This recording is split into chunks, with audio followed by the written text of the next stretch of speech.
Le nœud nord en maison 6, le nœud sud en maison 12. Le natif est plongé le plus clair de son temps dans de profondes méditations.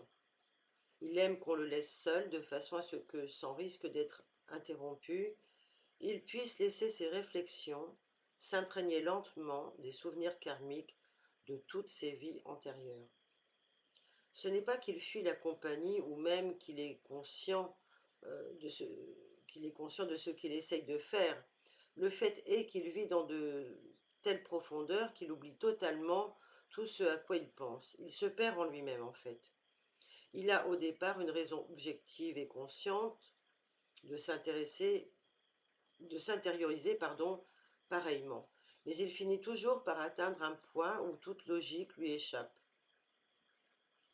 Il y a là une subtilité neptunienne des profondeurs qu'il atteint presque, et cela reste un mystère même pour lui. Le fait d'être si intériorisé lui pose l'un de ses plus gros problèmes, car les autres n'ont aucun moyen de stabiliser ses voyages mentaux. Il accumule ainsi d'incroyables peurs, acquises et cumulées, je dirais, de toutes ses vies antérieures, sans jamais savoir si elles sont réelles, imaginaires ou simplement le résultat de ses mises en scène intérieures. Ainsi, sa vie extérieure est fondée sur la peur et l'imagination. Et selon la force qui se dégage de l'ensemble de son thème natal, l'être connaît encore des moments de doute et d'anxiété à propos de lui-même. Il ressemble beaucoup à la tortue de mer, risquant un coup d'œil hors de sa carapace. Ceux qui l'entourent voient chez lui une grande tendance à éviter tout ce qui paraît réel. Il passe la plupart de son temps à regarder les autres à travers un miroir sans teint. Il en arrive à croire que le reste du monde l'observe avec la même attention. Il y a parfois une paranoïa latente en construction dans cette position nodale. Dans le domaine du travail, c'est un piètre organisateur qui laisse bizarrement derrière lui des travaux inachevés, à cause d'un sentiment persistant qu'il n'y a pas assez d'heures dans une journée pour aller au bout des corvées. Son problème est qu'il ne sait pas organiser son temps. Il essaye constamment de courir après le présent. Nombreux sont ceux qui, pour éviter d'être en retard, comme le lapin avec l'horloge dans Alice au pays des merveilles, continuent à se mettre dans la position de devoir courir. L'individu se trouvera alors engagé dans une partie de sa vie dans un hôpital, une institution, une organisation, qui lui demandera de mettre de l'ordre dans ses attitudes. Il a besoin de cela pour sortir de lui-même. Sa plus grosse leçon karmique est d'apprendre à se responsabiliser au lieu de se désoler de tous les malheurs qui semblent l'assaillir.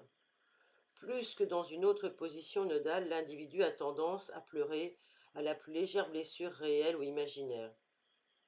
Les pleurs sont parfois intérieurs, mais cela explique qu'au fond, l'individu croit toujours que l'amour qu'il doit donner ne sera ni remarqué ni apprécié.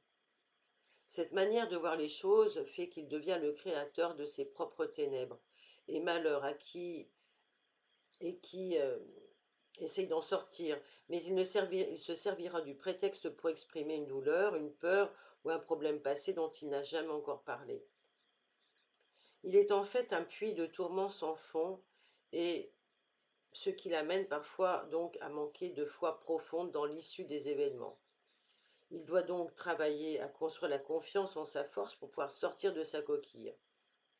Ensuite, il peut devenir d'une compassion et d'une utilité inégalée dans tout le zodiaque. Bref, c'est quand même une personne très charmante. Son nœud nord en maison 6 lui donne un grand plaisir à aider les autres, mais il ne peut faire cela tant qu'il n'a ni réalisé ni accepté le fait que dans cette incarnation, il ait choisi le sacrifice.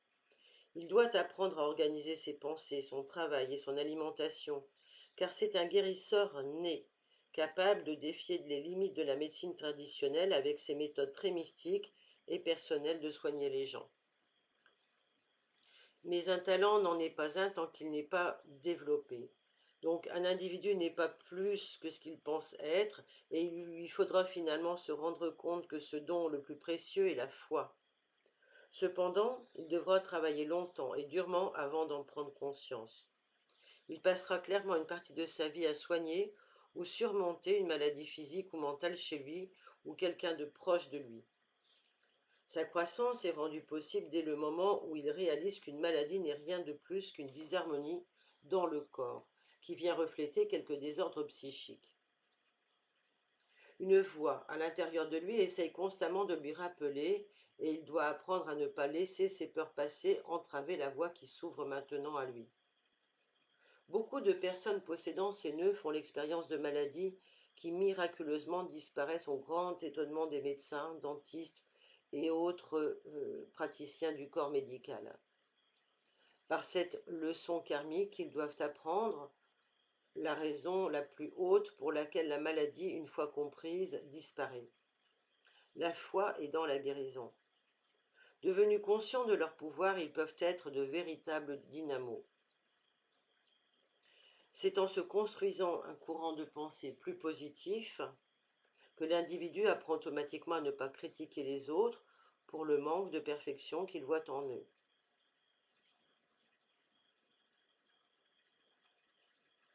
Les vies passées à fuir les tourments intérieurs ont été accomplies.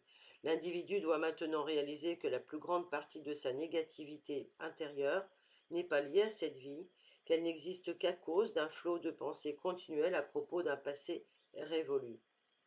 Il garde au fond de lui des sentiments de persécution qu'il doit apprendre à enterrer une bonne fois pour toutes, car plus il se maintient dedans, plus il recrée les circonstances qui les ont provoquées. Il devra apprendre à voir le passé pour ce qu'il est exactement, rien de plus qu'un souvenir, sans plus de réalité qu'une photographie, et qu'il est maintenant libre d'en conserver la mémoire ou de l'en écarter de manière à pouvoir accéder à un nouveau monde beaucoup plus productif. Et dès le moment où il met sa conscience dans le positif et le constructif, il peut commencer à voir une nouvelle signification de son existence. Le signe qui contient le nœud sud montre les façons par lesquelles le natif bloque l'avancement de sa vie présente, en se repliant sur un karma déjà accompli. Celui qui contient le nœud nord indique de quelle manière il peut maintenant enrichir sa vie à travers le service.